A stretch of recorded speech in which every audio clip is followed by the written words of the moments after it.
Hey guys, welcome back. I'm Dobby. And I'm not Christian. And this is Inside the Pylon.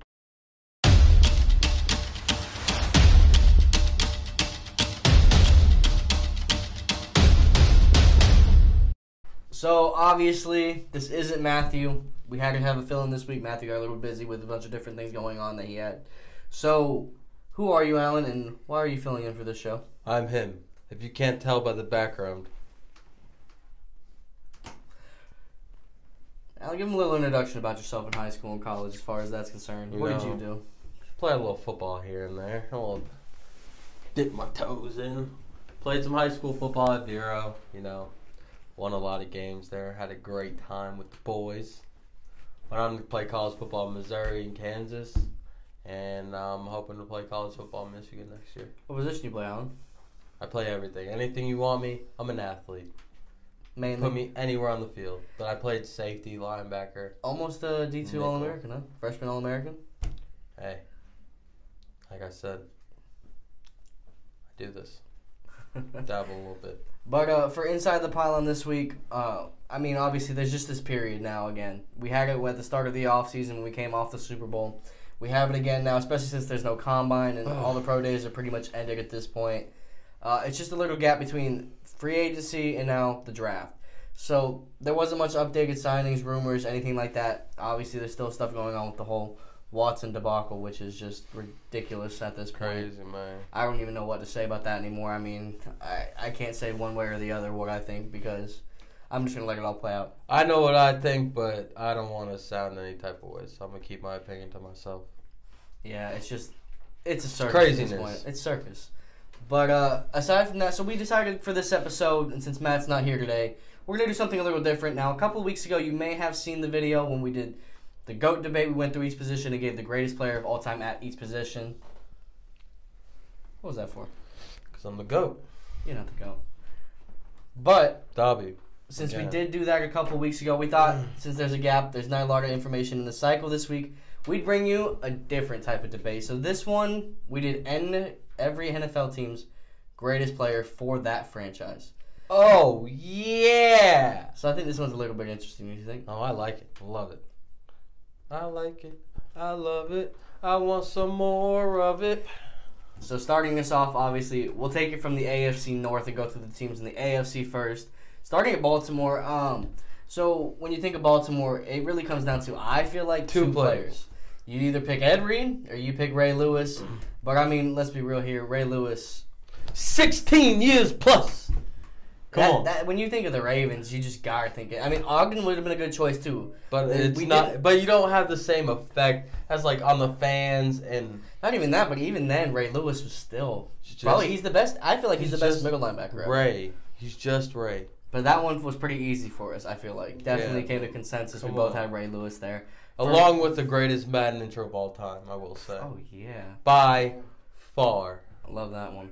So then moving over to Pittsburgh, I think we had a consensus on this one, too. Now, there's a lot of... you have the whole Iron Curtain. Let's keep it G. And the linebacking core, the wide receiver. Every position, you have someone that's a top 10 player. Oh, easily. All time. Easily. But definitely, if we're going to go with the steel curtain, then it's got to be Mean Joe. Mean Joe was the head, the leader. Easy choice. Every Pittsburgh fan, I feel like, would come to a consensus that Mean Joe is their greatest player of all time. So I got some piggybacking off that. Who do you think is the best Pittsburgh offensive player of all time? Offensive player? Oh, man, you got a lot.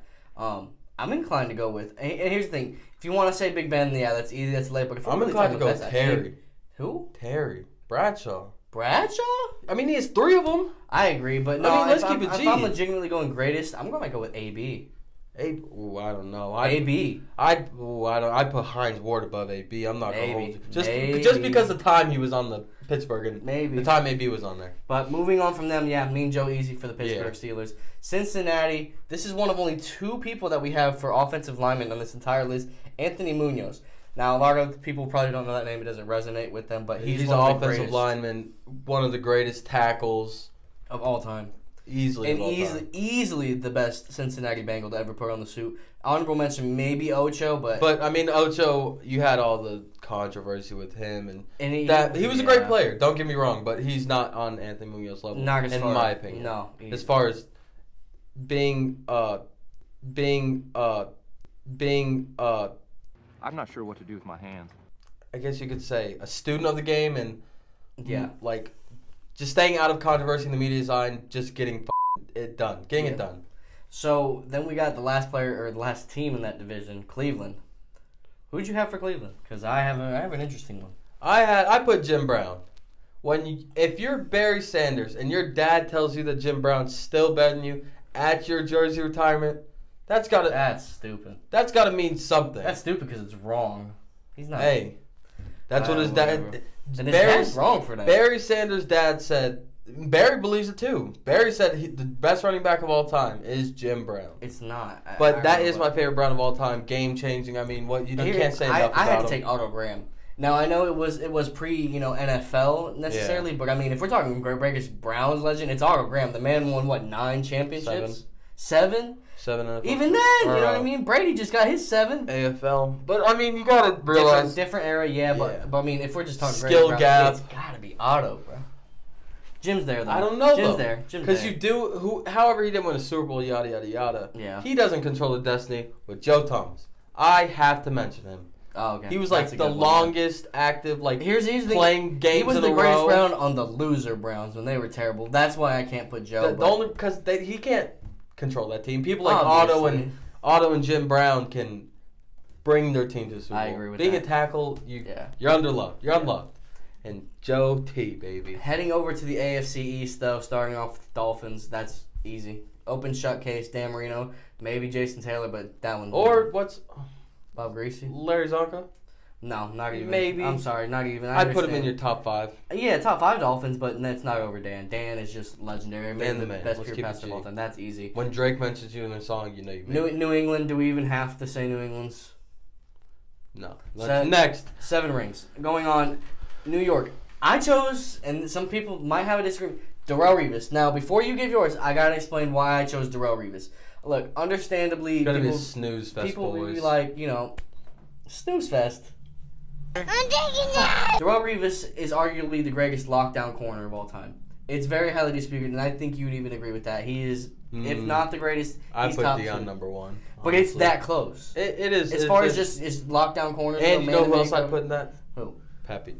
Maybe. But even then, Revis was just a different type of breed of animal. And now I know your answer to the same question. Come on. But I just think even if Darrelle Revis may not have meant the most to that franchise, I think he's the greatest Jet to ever put on a Jet jersey. The king of New York. The real king of New York. Joe Namath, baby. I couldn't. He called it.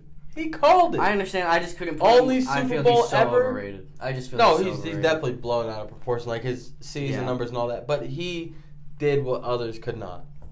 I get it. Moving on to Buffalo, though, I had to put the guy who leads the NFL all time in sacks. There are a couple good candidates to this day. And there's a bunch of great, you can't say no. Bruce Smith. You have the most elite pass rushers you've ever seen in the NFL, and they're still not even And he's even regarded as the greatest defensive end of all time, but he got all of the sacks. What? He has the 200 on the dot, Bruce Smith for the Buffalo Bills. Jim Kelly, maybe an honorable mention there. OJ, baby. OJ. I'm giving you your props. You did it in the league. However, what you did at the league, that's none of my concern. Yeah, You're found innocent on as far and as off I'm the field. concerned. And the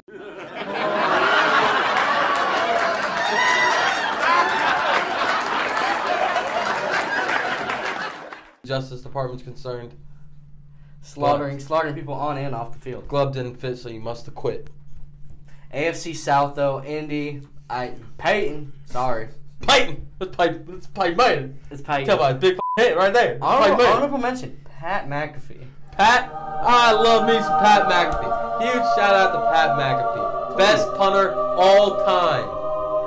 Yeah. You heard it here first. The greatest. The GOAT. Moving over to Huge inspiration for me. Love that guy. The only other, I think, offensive lineman that made this list, I put him on there, Tony Boselli for Jacksonville.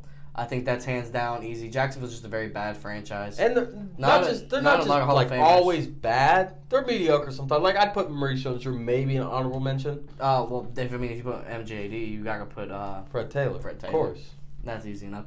Tennessee, however, this one was pretty interesting too because they got a lot of good ones. They had the running back. I almost wanted to do it. With who? You know who. CJ2K? Yes, man. He just didn't have enough years on that team. I might not even put him over their other running back that they had too, Earl Campbell. Oh, what? And Eddie George. And Eddie George. Yeah, him too. They had a host of great running backs. Let's keep it G. But we had to give it to Warren Moon. I mean, Easy. He's the one who made that franchise. Let's be real. And he was the one that really brought black quarterbacks into prominence. Fun fact.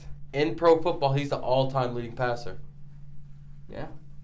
Because he combined it, yeah. Yeah, he had Canadian football also before and after. Absolute legend. He definitely defines. And they were the Oilers then, but yeah, same team. I mean, defines the whole thing for him. Houston. He paved the way for people like. Now you want to talk about a mediocre and a bad team? Houston.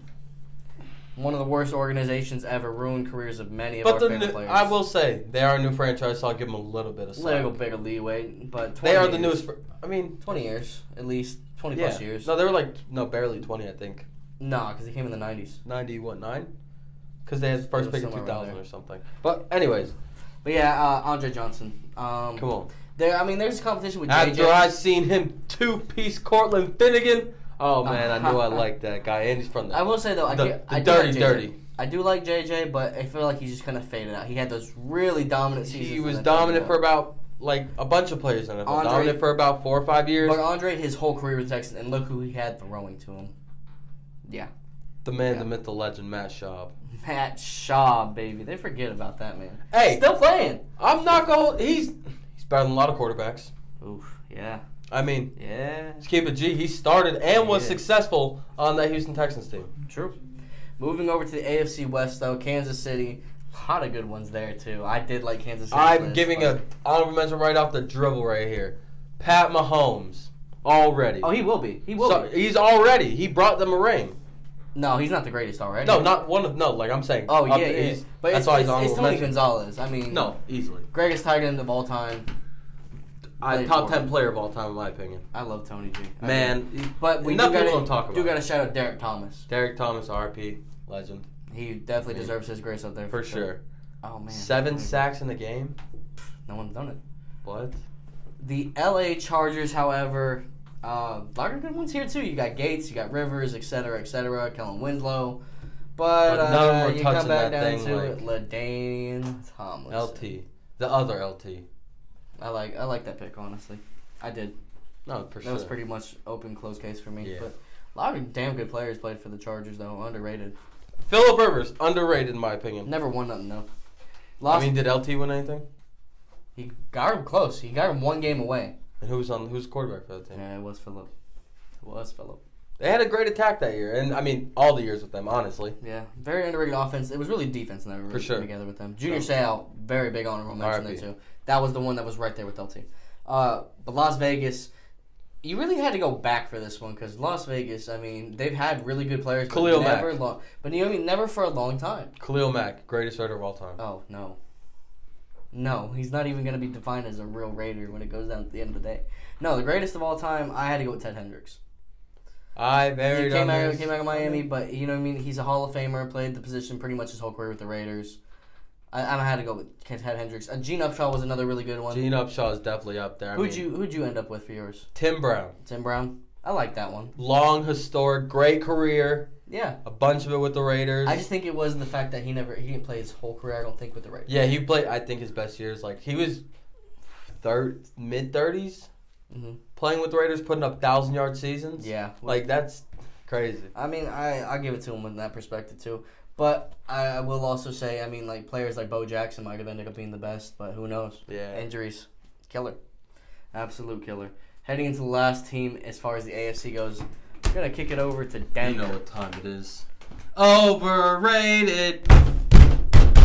Overrated. I did like when he dove into the touchdown, though, with the end zone in the Super Bowl, where the one who was flying in there. The helicopter. The helicopter one with John Elway. That was nice. I had to give it to John Elway, though. You picked Terrell Davis, didn't you? Yeah, you picked Terrell Davis. I can't give it to him. With an honorable mention, Steve Atwater. The Machine. Yeah. Man amongst boys. Steve Atwater was one of the greatest safeties, too. I don't think he's in the Hall of Fame yet, is he? He either just got inducted. But he was inducted a long time. Yeah, but long overdue. Very long. Definitely. But definitely one of the best for sure. But I gotta pick Elway. For sure. Just Elway. Understandably, right? Yeah, I can see it, but I put TV personally. NFC North. Okay, so now we're kicking over to the NFC side of the ball, starting off with Green Bay. The thing with Green Bay is It's really like you have two identical quarterbacks. It's really three because there's three quarterbacks: Bart Starr, Rodgers, and then I mean, you could put Bart Starr in the conversation, but he wasn't putting up the numbers the other two were. Well, of course, different eras. Yeah, but the thing is, I ultimately he's a winner. The one I chose was Rodgers. I know he has one less ring than Favre, but he's obviously. Don't get me wrong, it's no knock on Favre, but he's better. He's better than Favre. He's always been a better quarterback than Favre. Discount double check, baby. It seems like he's always one game away from the Super Bowl too. Yeah, but he's one for one in Super Bowls. He is.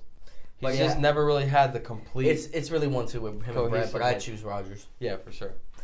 Getting over to Minnesota, I know a lot of fans, people that watch the show, are going to be upset because we don't put Adrian Peterson here. But you gotta understand the context because we both picked on the same player, Alan Page. Yeah. If you don't know who the Purple People Eaters are, then you don't know the first dominant D-line in the NFL.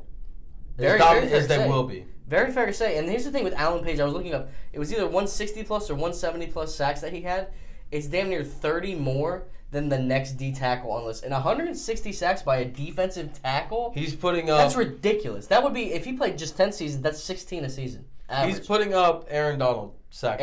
He was Aaron Donald before Aaron Donald. Yes, essentially, and they won. An Super Bowls athletic freak. Yeah. No, yeah, you have to give it to the guy that did the most for the franchise. But all respect to AP and everything he's done. And another honorable mention, the most dominant receiver, in my opinion, of that era. Randy Moss. Only problem with Randy is he just didn't play, his entire career with Minnesota. I think that's what hurt him, especially with his peak prime year with Tom Brady. Yeah, that's what really killed it for me. But moving on to Chicago, Sweetness. You already know, Sweetness, baby. Easy. Next one, Detroit.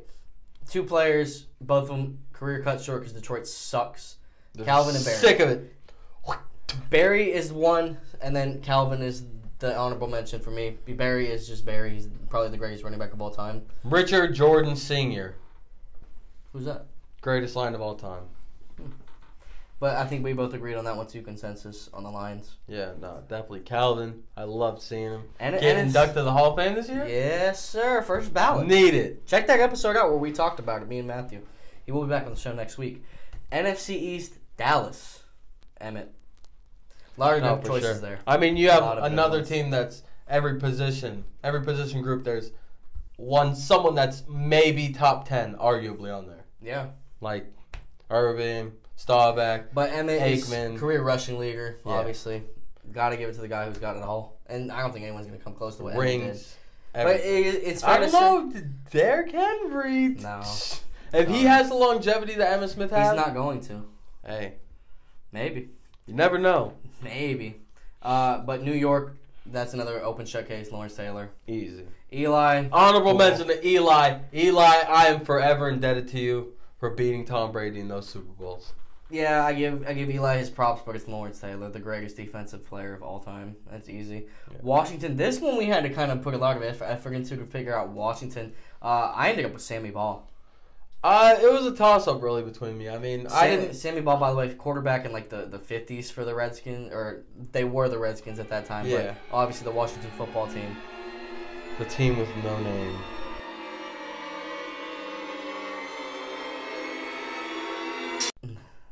But mine was a toss-up. I mean, you have Sammy Ball. Wasn't he? He was also a punter, right? Yeah. Yeah. Mm-hmm. Quarterback and punter on the Redskins at the same time. But also Joe Theismann. I mean, he was a monster.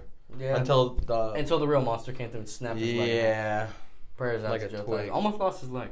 But the thing with Washington that I found really interesting is they have a lot of players that could have been like the greatest or really good, but they lost them. Champ Bailey lost them. Sean Taylor, rest in peace. Obviously, that was another one. Santana Moss had a short, great period. Dominant, yeah. He was when he was a top 5 receiver. Clinton Portis is another one, you know what I mean? Another 4 or 5 years is really dominant and then just kind of... It faded off. And so that's really Washington's story then. But you know what I'm looking forward to? Huh?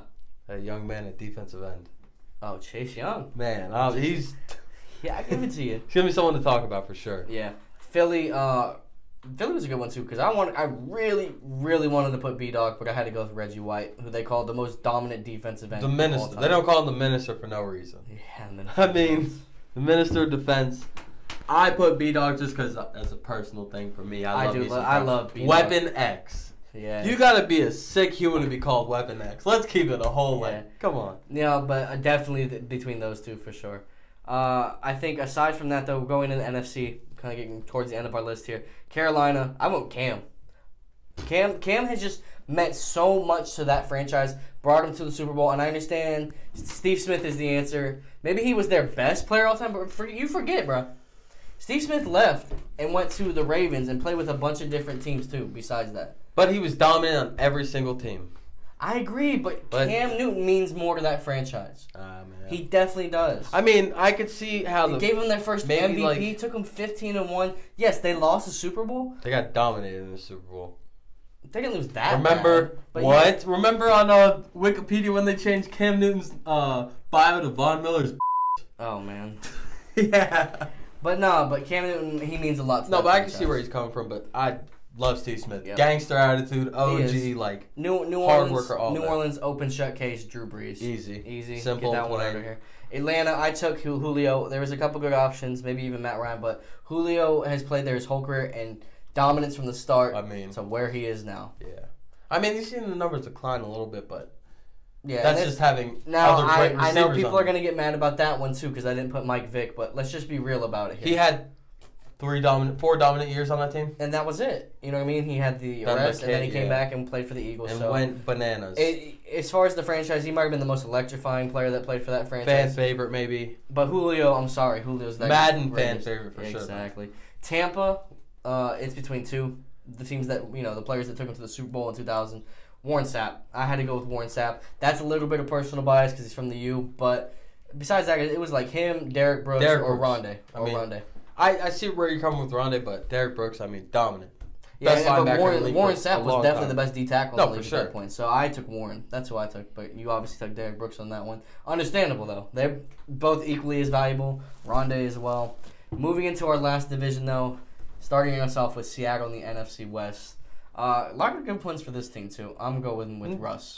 There's a lot of good ones, but there's none really as big as Russ and did for as much. They were saying maybe Earl Thomas, but I don't know how you could even say Earl Thomas. No, not even in discussion. Doesn't play for him. No, I'm saying, but they were saying if Earl Thomas had stayed there, but in my mind, I'm thinking, nah, I still couldn't even do that to Russ. Yeah. Russ is just did too much for that way franchise. Different level. And he won them the Super Bowl. Another one I would say, though? Honorable mention? Marshawn. Man, I love him so much. A little bit. I would put Sean Fan favorite. Sean over Marshawn, though. Fan favorite for me, Marshawn. Sean Alexander over Marshawn, but a lot of good ones. We can debate that one all day. Arizona, that's an easy open and shut case. Larry Fitz. Larry Legend, baby. Living like Larry. Allen kills me in franchises with Larry Legend. Abuse. It's considered cyberbullying. I looked it up. San Francisco, our second to last team. Jerry.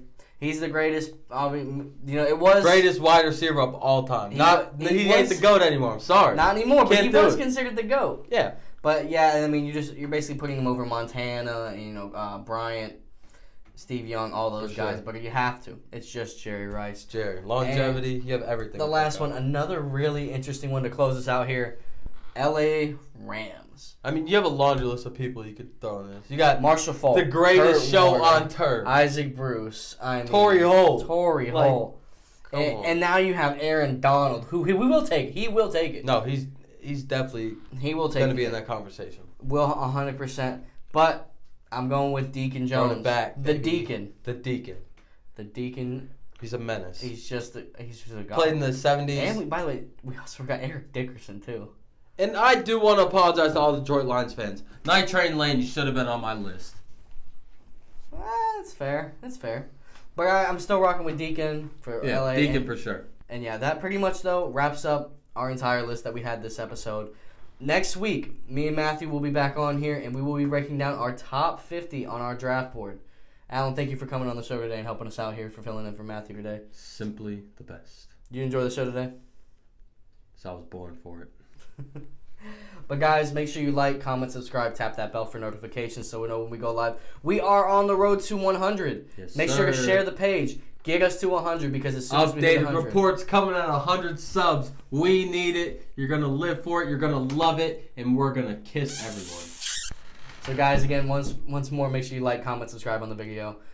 Other than that, I'm Dobby. You already know. I'm not Christian. And this has been Inside the Pylon.